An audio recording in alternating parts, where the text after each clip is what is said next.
अस्सलाम वालेकुम, welcome back to Mama Zaid channel. आप सब कैसे हैं? उम्मीद है आप सब लोग ठीक होंगे। आज आपको सब्जियां नजर आ रही होंगी मजेदार किस्म की कि क्या है।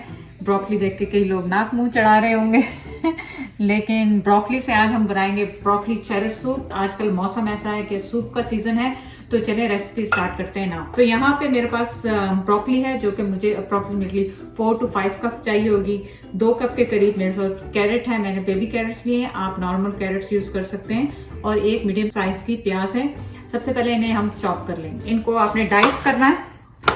आपने यूं किया, यूं किया, यूं किया, यूं किया।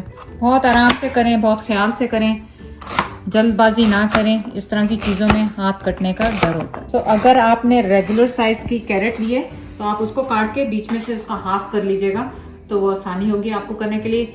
ये मिटन जो है ये हाथ ना कट जाए, तो इसलिए उजैर ने मेरे लिए ऑर्डर कर दिए, क्योंकि मुझे आंखों से कम नजर आता है, तो उसको डर है कि मैं हाथ ना काट लूं। लेकिन ये बहुत सेफ है नए कुक करने वालों के लिए कि अगर आपका हाथ कटने का डर है तो ये बहुत इजी है, मतलब। लेकिन आप ये याद रखिए कि ये ओवन के लिए सेफ नहीं है।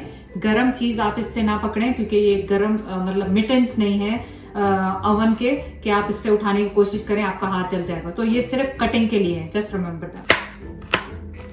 सो ब्रोकली आपने सबसे ज्यादा लेनी है। इसका रेशियो ये है कि मैंने 4 कप अगर ब्रोकली ली है तो 2 कप मेरे पास कैरेट्स हैं, 1 कप के करीब मेरे पास अनियन है।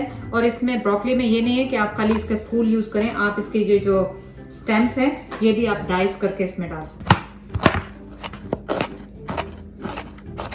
तो हमने लिया है पॉट में डाल रहे हैं 2 टेबलस्पून बटर को होने देंगे मेल्ट थोड़ा सा। साथ ही मैं इसमें डाल रही हूँ प्याज थोड़े से ट्रांसलूट हो जाए तो फिर हम इसमें कैरेट्स भी डाल देंगे। मैंने स्टोव को रखा है मीडियम हीट पे, और यकीन जाने ये बहुत मज़ेदार सूप बनता है। ट्राई ज़रूर करें। अगर आपने मेरी ब्रोकली की रेसिपी नहीं देखी पास्ता के साथ, वो ऑल द टाइम फेवरेट है, आप उसको जाके लाजमी देखें और ट्राई करें उसे। सो अब जो है हम कैरेट्स डाल रहे हैं।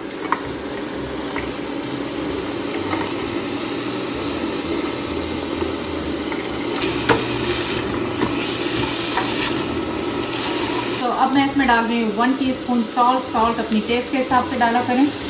1 टीस्पून मेरे पास गार्लिक पाउडर है, वो डाल रही हूँ, आप फ्रेश भी यूज़ कर सकते हैं। 1/2 टीस्पून मेरे पास ब्लैक पेपर है, वो जा रहे हैं इसमें।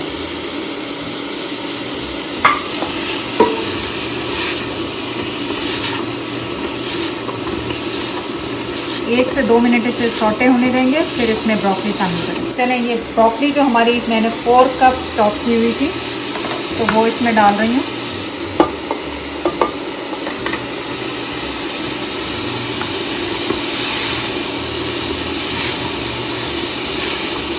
मेरे पास यहाँ पे चिकन स्टॉक है 2 कप, ये मैं इसमें डाल रही हूँ।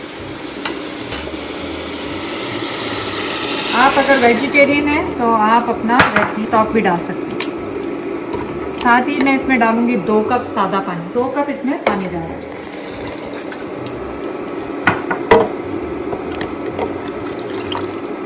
तो ऑलरेडी देखें कितना कलरफुल और अच्छा सा लग रहा है। अगर आपके पास फ्रेश थाइम है तो वो आप डाल लें लास्ट में। मेरे पास ड्राई अप है तो मैंने 1/2 टीस्पून ये इसमें डाल दी, इसकी खुशबू बहुत अच्छी आती है। और अब होने देंगे इनको सिमर, ताकि ये वेजिटेबल्स गल जाएं और इनके फ्लेवर एक जैसे हो जाए। सूप 10 मिनट तक स्टीम हो रहा है। हमने क्या किया है, 1/2 कप जो है फुल क्रीम ली है, इसमें मैं डाल रही हूँ 3 टेबलस्पून ऑल पर्पस फ्लावर, ये सूप को थिकनिंग करने के लिए। और इसको आपने कुछ भी नहीं करना है, इसको आपने जस्ट मिक्स करना है ताकि इसके लम्स निकल जाए। इसमें मैं डाल रही हूँ 1 टीस्पून मस्टर्ड सॉस और डिजॉन सॉस, जो भी आपका। बस आपने मिक्स करना है, मिक्स। जब आप समझें कि आपकी जो वेजिटेबल्स हैं स्टीम हो गई हैं, तो आपने अप्रॉक्सीमेटली 2 कप के करीब इनको रॉ वेजिटेबल्स को निकाल लेना है। हमें बाकी को मिक्सचर को ब्लेंड करना है, तो अप्रॉक्सीमेटली 2 मैं निकाल रही हूँ। अगर आपको इस तरह के फुल वेजिटेबल्स पसंद नहीं है तो आप उसको पूरे को ब्लेंड कर लें। अब मैंने स्टोव को कर देना ऑफ। ब्लेंडर में भी कर सकते हैं, मेरे पास ये हैंड बीटर है तो मैं इससे कर रही हूँ। इसमें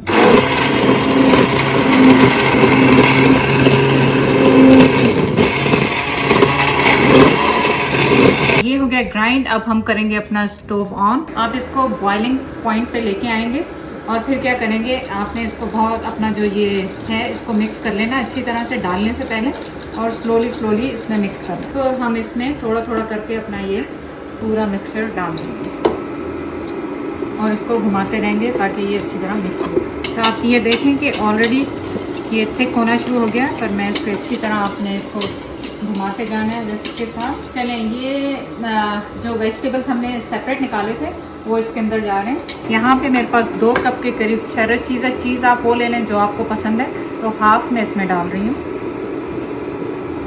पिछली वीडियो में आप जाके इसकी रेसिपी देख लें। और ये ब्रेड मैंने इसलिए बनाई थी कि अब हम इसमें डालेंगे अपना सूप जो हमने रेडी किया है आज। इसको हम करेंगे स्कूप आउट, और इनको ज़ाया नहीं करेंगे, इनको साथ में आप सर्व कर दें, ब्रेड उसके साथ ही रख देंगे ताकि जिसको भी खाना होगा साथ में एक्स्ट्रा ब्रेड ले लें। और बहुत आसान ये रेसिपी थी डो की और ये ब्रेड की, आपको बाहर से ख़रीदने की ज़रूरत ही नहीं है, घर में बनाएं और मज़े से खाएं। आपने क्या करना है, हमारी ब्रेड भी गर्म है और सूप भी गर्म है, आपने इसमें डालें सूप।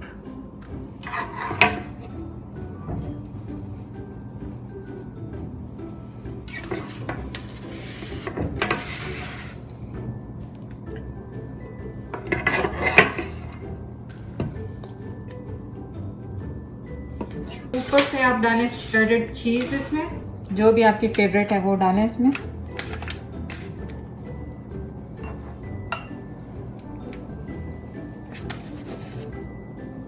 और इसको मैं रखूंगी ओवन में ब्रॉयलर के लिए ताकि ये चीज़ मेल्ट हो जाए बहुत अच्छे तरीके से।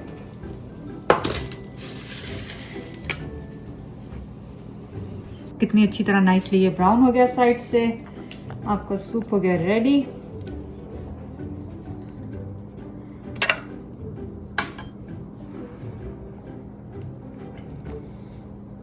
आप इनको ढक के भी दे सकते हैं इस तरह। आज तो ये बहुत ज़्यादा गर्म होगा क्योंकि कितनी दफ़ा ओवन में गया है निकला है। तो आप इसको कवर के साथ भी सर्व कर सकते हैं। सरप्राइज करने के लिए इस तरह से एक्स्ट्रा साथ में लगाएं। देखें कितना चीज़ी सा हो रहा है, गरम सा, मज़ेदार सा ये लग रहा है। इससे डुबोएं और खाएं। और जो एक्स्ट्रा पीसेस हैं आप वो भी इसके अंदर डाल सकते हैं ब्रेड के। अब आ गया है आपका फेवरेट टाइम। बिस्मिल्लाह। ब्रेड तो गुड है ही। तो ब्रेड की रेसिपी मिक्स ना करें, घर पे बनाएं। ये पूरा सीजन है सूप्स का, सूप्स और ज़्यादा आ रहे हैं। अगर आपकी कोई स्पेशल फरमाइश है तो वो भी लिख के बताएं। इतना मज़ेदार है कि मैं कहने की ज़रूरत ही नहीं। आप जब जाएंगे आप मुझे दुआएं देंगे। आप मुझे अपनी दुआओं में याद रखें और चैनल को लाइक करने का, सब्सक्राइब करने का बहुत बहुत शुक्रिया। अल्लाह हाफिज़।